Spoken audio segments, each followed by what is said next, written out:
This was written for Sarasate, I believe. I mean, how important is it in terms of the Spanish violin tradition? Well, indeed, it was written for Sarasate, and Sarasate being a great virtuoso, Lalo wrote many very difficult things in many movements. So it's a big work for a technical, the technical side of it. But musically, it's very complete. I'm French Canadian, but I've lived my whole adult life, let's say, in Spain, and I can really recognize the real Spanish feeling in this music. It is French, of course, but I really think that Lalo grasped the whole feeling of the Spanish music. And so I decided to think of it as a Spanish set of works. And in each I can find a region or culture, and the flamenco is there, this up straight position, and the machismo, as we were saying, it's everywhere. So I really want to make a point when performing this work that this is Spanish music as in one of its best representations. Right. Yes. And I mean, you must have played this work thousands of times with thousands of orchestras all over the world.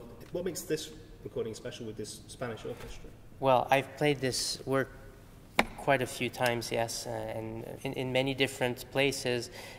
Of course, here in Spain, but in many other places where this vision has had to be maybe a little more explained and presented to the musicians and everything. But I have to say, I'm so lucky. I feel so very, very lucky to be working with Maestro Kalmar on this particular piece and recording. I cannot think of somebody that really understands this piece and this vision as well as he does, and the whole project is so very nice, and we feel very good together working.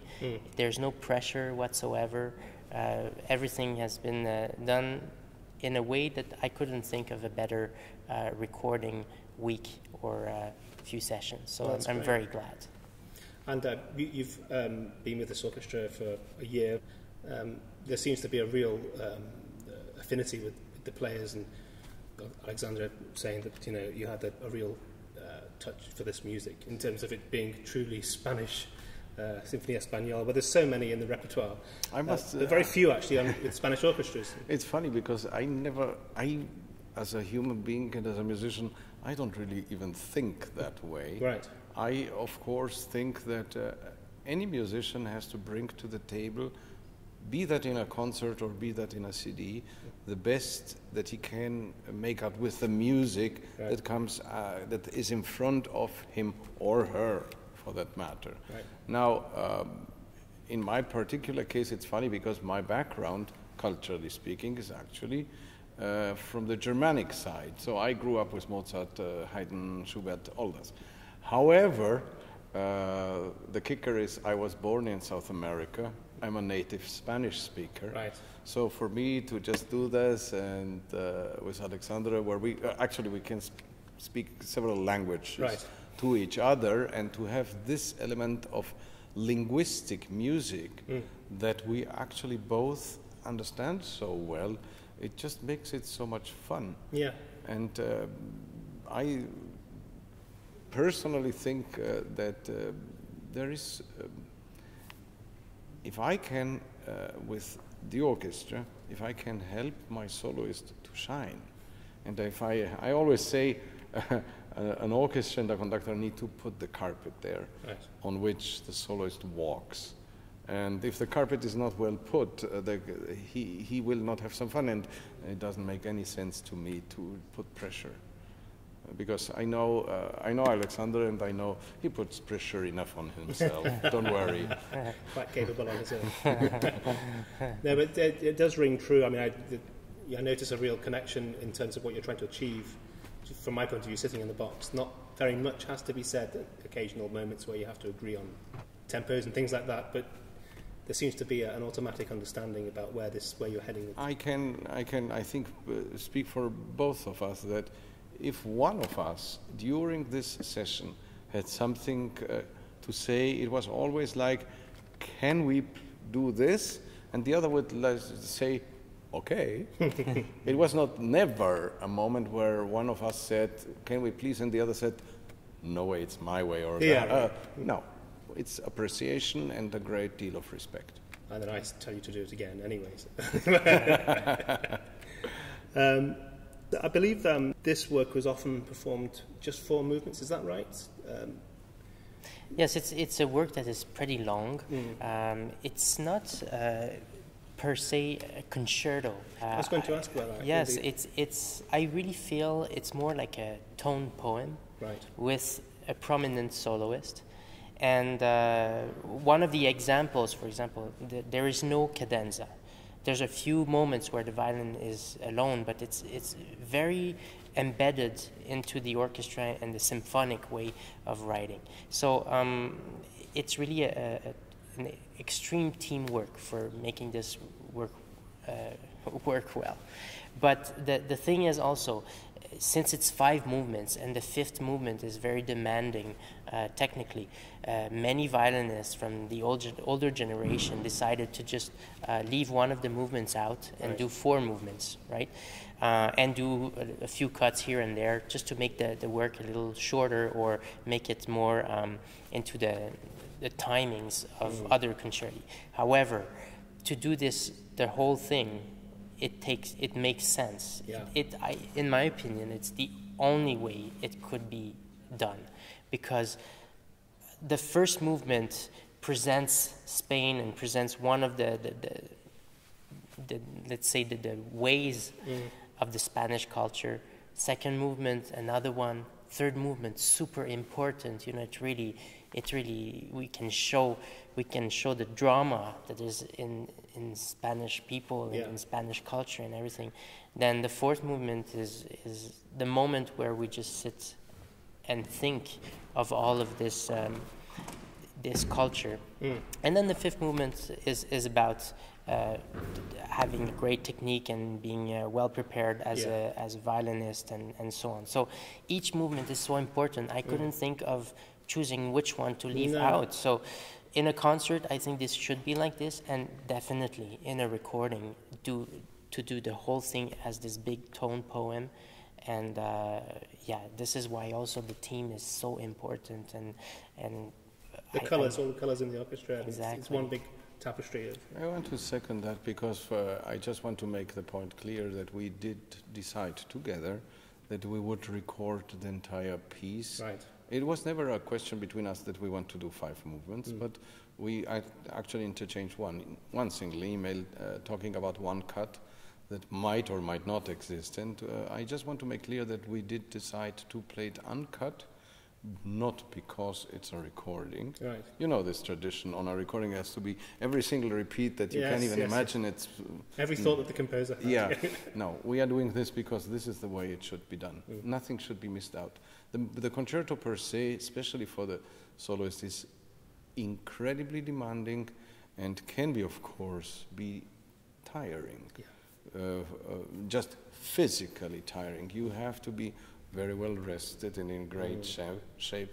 It's like climbing Mount Everest, but with Alexander it's no problem, and we are having a good time. I mean, certainly that last movement, it's Herculean strength you need, it seems. I mean, it's nearly 9 minutes long. It's just incredible. And think of it that it's after you've given it all in the 4 other movements, because there are some really heartbreaking moments, there's a lot of technical moments, there's a lot of beauty before, and everything's kind of been said after the 4 movements. And then starts the 5th, which is, you have to have your head well placed and think of it and be strong still and take all this energy out. And also for the orchestra, I think it's very difficult to hold this tension till the end. So to have a great orchestra like this orchestra and a wonderful conductor, I mean, for me it's a very big luxury, and I'm very thankful for this.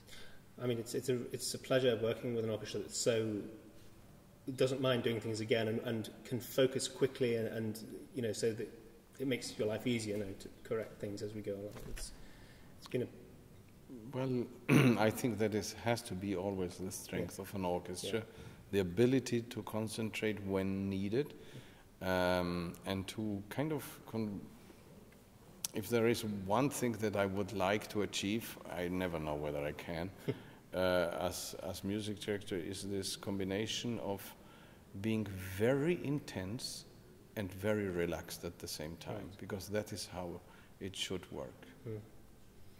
I suppose in the context of a recording, it's knowing when to sort of switch on and knowing when to not exhaust yourself mentally. You know, that seems to be the thing. You know, from my perspective. It's absolutely, you cannot be on and on fire for 6 hours straight. Sometimes you just let it go. And it's actually, you're reminding me a little bit of the technique in rehearsals, because you have to develop over years. I'm taking off here in my thoughts about rehearsal technique for a conductor, and as I am a little bit of a detail-oriented person, sometimes you just need to let go, let them play, don't interrupt them, and then you can really fiddle around with other stuff, but it's this, you have to shape it well. Yeah. Well, you tread the line very graciously, if I may say so. Thank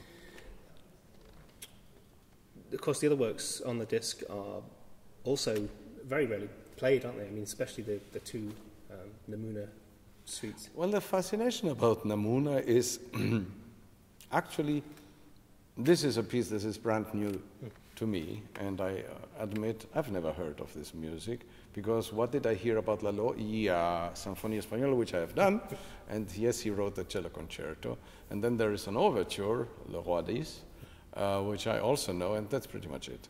The symphony as well. Yeah, I know the symphony, yeah, but I never heard of the ballet music to Namouna, and then I read a little bit about it, and I was intrigued by one thing only, in a way, aside from the score itself. I was intrigued, why on earth did Debussy like this piece? Debussy was a very critical human being and a very critical musician and had a mind of his own, and he adored this music. So if he adored it, who are we to say, you know, actually it can be forgotten? No, let's make the effort. And I think the orchestra can by now say that this is actually very interesting music, and I was just commenting with some friends who were listening to the recording of today, and they said, oh, there is a little Brahmsian mode here, and I thought like, oh, I don't like that, and that the coloristic element is so important and things like that. And at the end, I have to say that the pieces, aside from the Symphonie Espagnole, well written. Sometimes you have to adjust certain things, you have to tweak a little bit, but it's well-written music, it has some catchy tunes. Yes, absolutely. Yeah. And it's actually fun.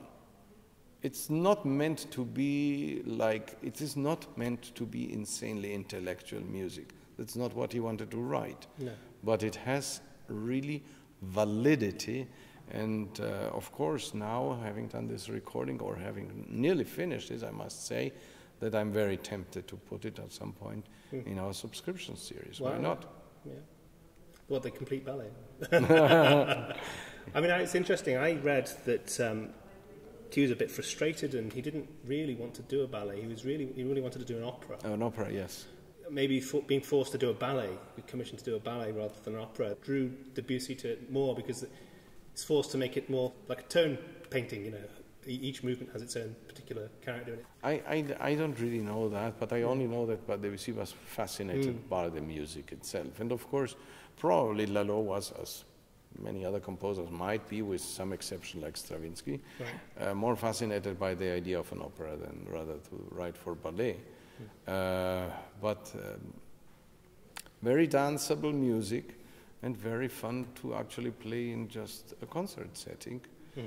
And I must say that I've learned a new piece for myself.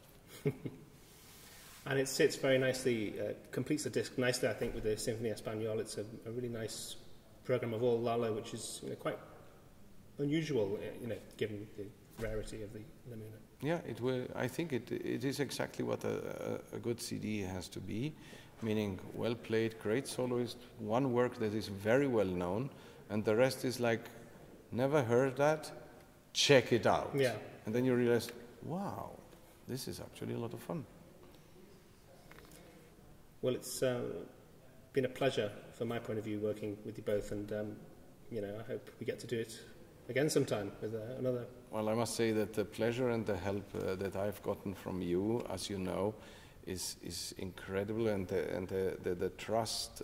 I felt immediately that the trust that I have in what you do is enormous, and I personally I'm very aware that a CD cannot happen without the man whom you actually cannot see being a really very, very competent and reliable man, and I have to thank you for doing all of that. Thank you very much. I would also like to thank you. It was a pleasure to work with you, and this trust from minute one has also happened for me. No, well, thank you. That's very nice to know. Thank you, and the check is in the post.